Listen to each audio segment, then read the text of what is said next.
Cet épisode de Pop Cinoche vous est présenté par Amazon Music. Profitez de 3 mois gratuits pour écouter la bande-son de vos films préférés. Lien de l'offre dans la description de l'émission.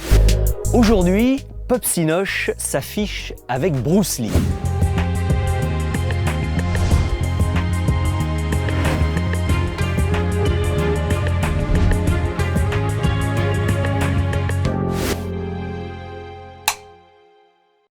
Acteur, réalisateur originaire de Hong Kong, ultra doué dans les arts martiaux, qui reste aujourd'hui encore une véritable référence en la matière.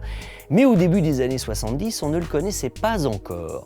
Le producteur André Genovès avait réussi à avoir les droits d'un film intitulé Big Boss, qui n'est pas le meilleur de Bruce Lee, mais dans lequel il y a quand même de très jolis combats. On est en 72-73, il décide de sortir le film et commande une affiche à René Ferracci. Pas mal l'affiche, vous voyez, un joli logo, une attitude de combat. Bon, il y a du mouvement, mais ça ne prend pas. Le film n'a pas été un succès. Il faudra attendre quelques années pour que le génie de la publicité, René Château, grand complice et grand partenaire de Jean-Paul Belmondo dans ces années-là, décide de racheter les droits de tous les films de Bruce Lee, La Fureur de vaincre, La Fureur du dragon, Le jeu de la mort, Big Boss, etc. Et il va tous les sortir dans sa salle de cinéma, le Hollywood Boulevard, à Paris, et décide, chose très maligne, de faire une affiche à peu près commune dans le domaine des couleurs et des visuels. Vous les voyez là, pendant que je vous en parle, elles se ressemblent toutes, et d'ailleurs on pourrait les confondre s'il n'y avait pas le titre du film.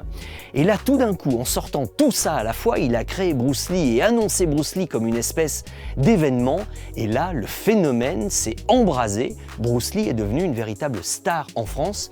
Comment ? Mais grâce aux affiches de Jean Masky et grâce à l'imagination également publicitaire de René Château. Voilà comment ça a pris en France.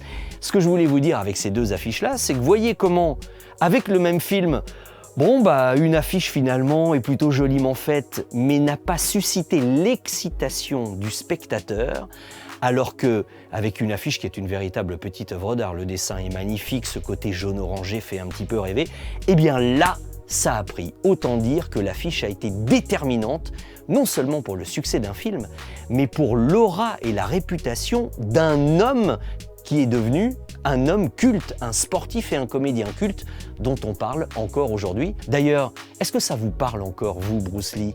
Vous m'en parlez dans les commentaires, ça m'intéresse. Aujourd'hui, Pop Cinoche s'affichait avec Bruce Lee.